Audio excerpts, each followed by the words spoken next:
உங்கள் எல்லாத்துக்கும் வணக்கம். என்னோடய பேர் ராஜு. ஆக்சுவலாக எஸ்பிபி நிறுவனம் உங்கள் எல்லாத்துக்கும் தெரியுமா? இங்கே மட்டும் இல்லை, நம்ம வந்து திருச்சியில் பண்ணுறோம், முசிறி இந்த ஏரியா சுற்றி, அதே மாதிரி புதுக்கோட்டை எல்லா இடத்துக்கும் நம்ம பண்ணிகிட்ருக்கோம். எல்லோரும் சாப்பிட்டீங்களா? என்னென்ன சாப்பிட்டீங்க? நீ சொல்லு, என்ன சாப்பிட்டல சொல்லு. என்னென்ன உட்காரு.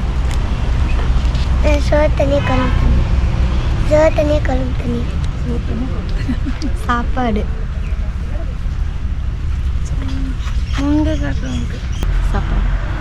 சவுண்டா பேசுங்க.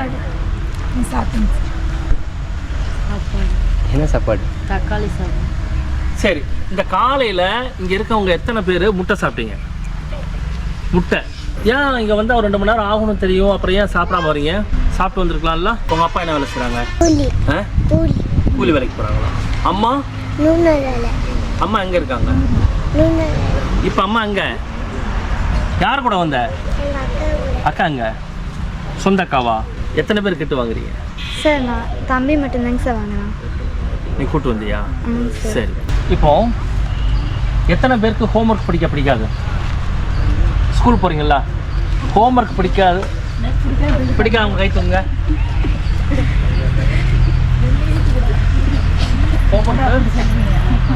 பிடிக்காதவங்க கை தூங்க. ஹோம்ஒர்க் பண்ண பிடிக்காதவங்க கை தூங்க. ஆமாம், கை தூக்கு. உனக்கு பிடிக்குமா ஹோம்ஒர்க் பண்ண? ஆமாம், பிடிக்காததெல்லாம் தூக்குங்க. பெண்கள்லாம் இருக்கீங்க இல்லையா, எத்தனை பேருக்கு நாடகம் பார்க்க பிடிக்காது? செஞ்சுட்டு வந்து சமைக்க சரியா போயிருக்கு. சரி, எத்தனை பேருக்கு நாடகம் பார்க்க பிடிக்கும்? கை தூக்குங்க. இப்போ நம்ம என்ன பண்ண போகிறோம் அப்படின்னா, சில குறைநிறைகள், நீங்கள் என்ன மாதிரி நிலையில் இருக்கிறீங்க, என்ன மாதிரி நம்ம புதுசாக ஏதாவது நம்ம பண்ண முடியுமா அப்படிங்கிற ஒரு ஆலோசனை கூட்டத்துக்கு தான் உங்களை நான் கூப்பிட்ருக்கேன். ஒரு சின்ன ஒரு கூட்டம் தான் அது. ஓகேவா? என் பையன் வந்து 3rd ஸ்டாண்டர்ட் படிக்கிறாங்க. அவங்களுக்கு வந்து ரீசெண்டாக ஒரு 1.5 வருஷமாகவே எனக்கு தலைவலிக்குதுன்னு சொல்லிட்டு இருந்தாங்க. நானும் நிறையா ஹாஸ்பிட்டல்லாம் கூட்டிகிட்டு போயிட்டு இருந்தேங்க சார். GH, private hospital. ஒருத்தவங்க பார்த்தா சளி இருக்குங்கிறாங்க, இன்னொருத்தவங்க சத்து இல்லைன்னு சொல்கிறாங்க. இந்த மாதிரி எந்த ரீசனுமே இல்லாமல் திருச்சி ஜிஹெச்சுக்கு மட்டுமே நான் கிட்டத்தட்ட 1 மாதமாக அந்த பையனை கூட்டிகிட்டு அலைஞ்சிட்டு இருந்தேங்க சார். அப்புறம் லாஸ்ட்டாக பிளட் டெஸ்ட்டு எடுத்து ஃபுல் ஸ்கேன்லாம் எடுத்துகிட்டு எம்ஆர்ஐ ஸ்கேன்லாம் எடுத்து பார்த்துட்டு இவங்களுக்கு வந்து சத்து குறைபாடு அப்படின்னு சொல்லி மென்ஷன் பண்ணாங்க சார். இதுக்கு வந்து நீங்கள் ஆட்டு சுவரொட்டி, பால், முட்டை, இந்த தானியங்கள் இந்த மாதிரிலாம் கொடுங்க அப்படின்னு சொன்னாங்க சார். இப்போ எங்கள் வருமானத்தை பார்த்திங்கன்னா, நாங்கள் வேலைக்கு போகிறோம், சம்பாதிக்கிறோம், சாப்பிட்றோம், வீட்டு செலவை பார்க்குறோம். இந்த மாதிரி இதுக்கு மட்டும்தான் சார் கரெக்டாக இருக்குது. மற்றபடி இந்த மாதிரி தானியங்கள்லாம் வாங்கணுங்கிறப்ப எங்களுக்கு வந்து கொஞ்சம் முடியாத சூழ்நிலை தாங்க சார். இப்போ ரேஷனில் பார்த்திங்கன்னா அரிசி, பருப்பு, சர்க்கரை கொடுப்பாங்க. அந்த பருப்பு பார்த்திங்கன்னா 1 கிலோ கொடுப்பாங்க. அது வந்து ஒரு 10 நாள் இவ்வளோ தாங்க சார் வரும்.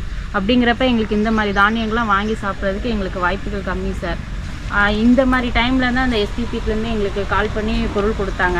இவங்க கொடுக்குறது வந்து வேஸ்ட் பண்ணாமல் நாங்களும் டெய்லி ஏதாவது ஒன்று செஞ்சு கொடுத்துட்ருப்போம் சார். ஏன்னா அவங்க வாங்கி சாப்பிட சொன்னாங்க, எங்களால் வாங்க முடியல. பட் இதை கொடுக்குறதே ஹெல்ப்ஃபுல்லாக இருக்கும். டெய்லி செஞ்சு கொடுத்துட்ருந்தேன். ஸோ இது வந்து எங்களுக்கு நல்ல வாய்ப்பு சார். சார் வீட்டுக்காரர் இல்லைங்க சார், அன்னன்னைக்கு கூலி வேலை செஞ்சால் 3 குழந்தைங்கள வளர்க்குறேங்க சார். சாப்பாடு கூட ரொம்ப கஷ்டப்படுறேங்க சார். ஒரு வேளை சுண்டல் வச்சு சாப்பிடுவோம், கேவுரு களி சாப்பிடுவோம், புட்டு வச்சு சாப்பிடுவோம் சார். எல்லா பொருளும் நல்லா பிடிச்சிருக்குங்க சார் எங்களுக்கு. ஏன்னா 3 குழந்தைங்க வச்சு ரொம்ப கஷ்டப்படுறேங்க சார். ஒரு ஆள் வருமானம் தான் சார். கஷ்டமாக இருக்குங்க சார். 3 பிள்ளைங்களை வச்சுக்கிட்டு எனக்கு இருக்கிறதுக்கே வீடே இல்லைங்கிறாங்க எங்கள் மாமியாருங்க சார். அதனால் நான் ஒரே காலனி வீடு, ஒரு ரூமில் தான் சார் இருக்கிறேன். எனக்கு சுகர் இருக்குங்கிறாங்க, அதுக்கு இந்த கேவுரு களி இதெல்லாம் கொஞ்சம் சாப்பிட்டுக்கிறோம்.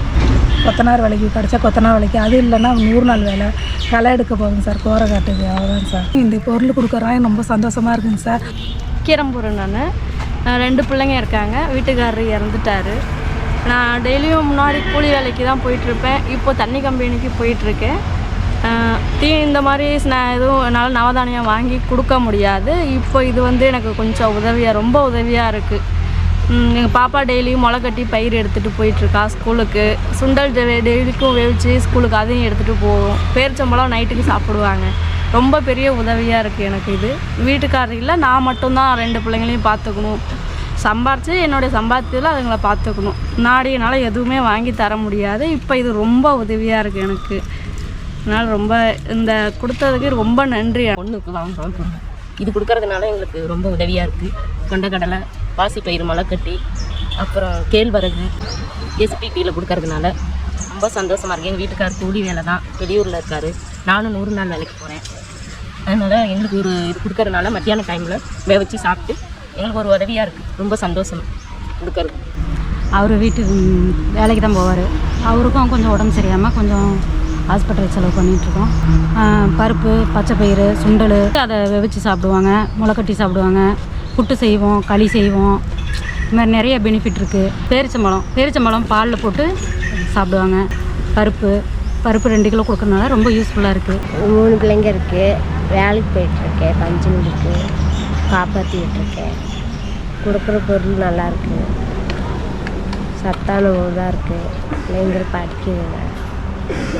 அது வேலைக்கு போய் தான் காப்பாற்றிக்கிட்டுருக்கேன். பாம்பு கடிச்சு தவறி போயிட்டாங்க. 3 வருஷம் ஆகுது. எங்கள் ஊர் சின்ன கிராமம். அந்த கிராமத்தில் வேலை அதிகம் இல்லாதனால ஆடு தான் வச்சு வளர்த்துட்ருக்கோம். பாப்பாவுக்கு 1 வயசுலேருந்து உப்பு சத்து பிரச்சனை கொஞ்சம் ஆரம்பிச்சிருச்சு. அதனால் நாமக்கல், ஜிஹெச், சேலம் அங்கெல்லாம் போயிட்டுருந்தோம். 3 வருஷமாக போயிட்டுருந்தோம். தீரில் அந்த நோய். அப்புறம் பாண்டிச்சேரிக்கு போய் அங்கே தான் ஒரு 5 வருஷமாக போயிட்டுருக்கோம். அங்கே போய் தான் மாதம் போய் ரொம்ப கஷ்டம். அதனால் ஆட்டையும் மேய்க்க முடியல, அதையும் விற்றுட்டோம். வேலைக்கும் போக முடியல.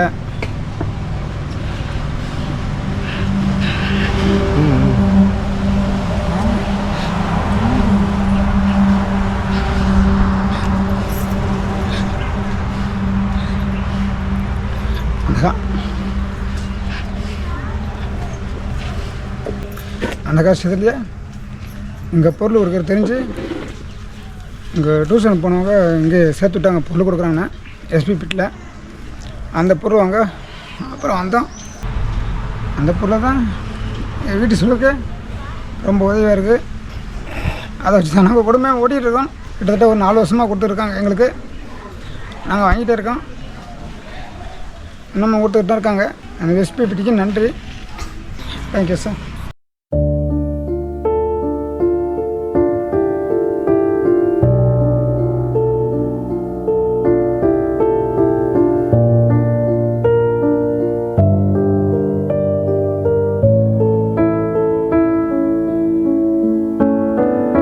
இந்த வீடியோ பார்த்ததுக்கு மிக்க நன்றி.